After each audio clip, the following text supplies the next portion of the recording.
This preacher loves his religion. He also loves money, and this scam is about to make him super rich. His name is Peter, and Peter generally travels around the United States preaching in various venues. He also preaches on the radio a lot. But then, in 1982, everything changes for him because he starts preaching on TV. And there, he can see right away that he's gonna make a ton of money off this. And so he comes up with this insane scam. Now, the first part of this is he gathers these huge congregations to preach to. Then he starts faith healing. Like he pretends he can heal people with his hands. He'll heal the blind, he'll cure cancer just by touching someone. Glory to God, there it is. I'll tell you, a release, a divine release of God's power. And people believe this, and they'll come from all over the country to get healed. Here it comes in the mighty and the matchless name of Jesus. Restoration! And so he finds a lot of success doing this. And people are watching this on TV and they're donating. So now, bro is really starting to get paid. Oh, but that's not the only part of this scam. The other part is during his sermon, he'll call out the names of random people in the audience, people he's never met. And amazingly, Peter will already know a ton about them. He'll know their first and last name, he'll know their home address, he'll know what illnesses they're suffering from. And he says he can do this not because he's psychic, but that he can do this because his God is feeding all of this information to him. So, it must be a miracle. And the audience sees this and they're like, how did he know all that information about this stranger? And they're always so impressed. And so his popularity grows, and it grows. And soon his faith-healing sermons are broadcast all over the US and Canada, on 51 TV outlets and over 40 different radio stations. And at this point, Peter is allegedly making over $500,000 a month. $500,000 a month! In the 80s. Not only that, he and his ministry start selling all kinds of ridiculous blessed items, like miracle manna bread, holy anointed oil keychains, all kinds of shit. But whatever, bro doesn't seem to care, because he's starting to get crazy rich now, and it seems like everyone believes him and no one is gonna call him on his bullshit.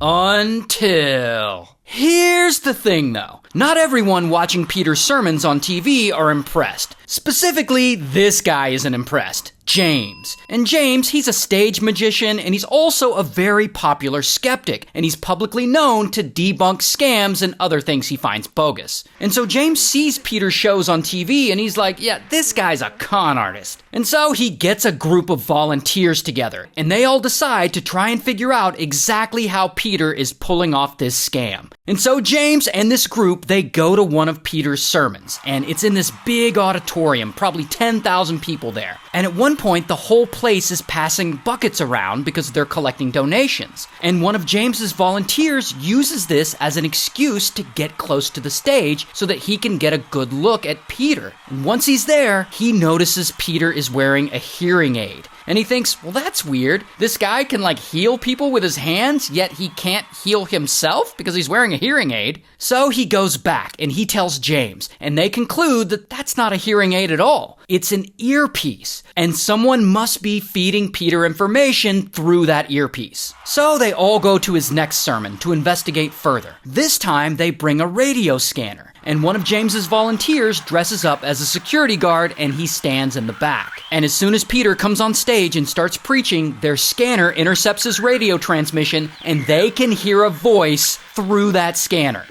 Hello, Petey. I love you. I'm talking to you. Can you hear me? If you can't, you're in trouble.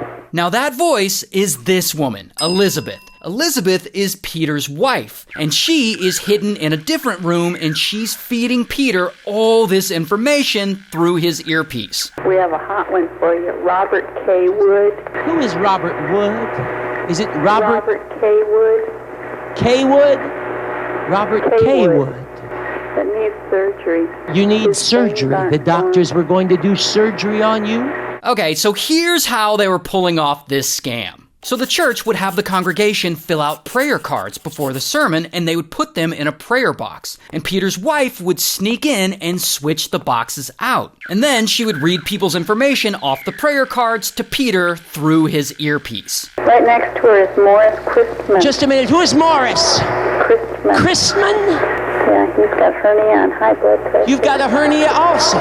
And as far as the faith healing goes, I mean, he's not really healing any of these people. They just think he is because they're caught up in the moment, because they're so hopeful and full of adrenaline. But he's not healing anyone. So anyway, James takes all of these recordings and he goes on The Tonight Show with Johnny Carson, which is the biggest show on TV during this time. And they play these recordings on the show for all of America to hear. And poor Peter is finally exposed as a fraud. And so then he has to lie and publicly deny it. And first he says, no, that wasn't my wife feeding me information through an earpiece. One of my haters hired an actor to try and set me up. In fact, he comes up with a bunch of excuses.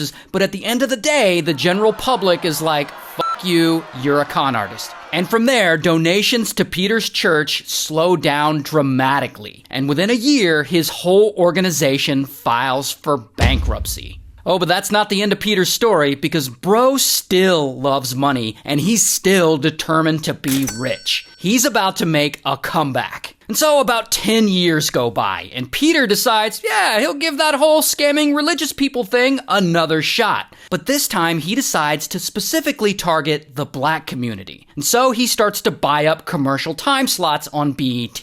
And there, he's advertising his sermons, and he's soliciting donations, and he has this thing where he promises to heal people through the mail if they send him money. Not sure how that works. He also preaches the prosperity gospel, where he tells people that if they send him a little money, that the Lord will then bless them in return by making them wealthy. It's ridiculous and transparently corrupt. Regardless, surely enough, Peter's star starts to rise again, and the donations start rolling in. But I guess it's still not enough money for him, because then he comes up with his best yet most absurd idea yet. Selling, and I'm not making this up, blessed holy water through the mail, called Miracle Spring Water. And this is apparently holy water that will not only heal you, but will make you rich. You can be free to enjoy all of God's richest blessings. That's why He wants to send you your free packet of Miracle Spring Water,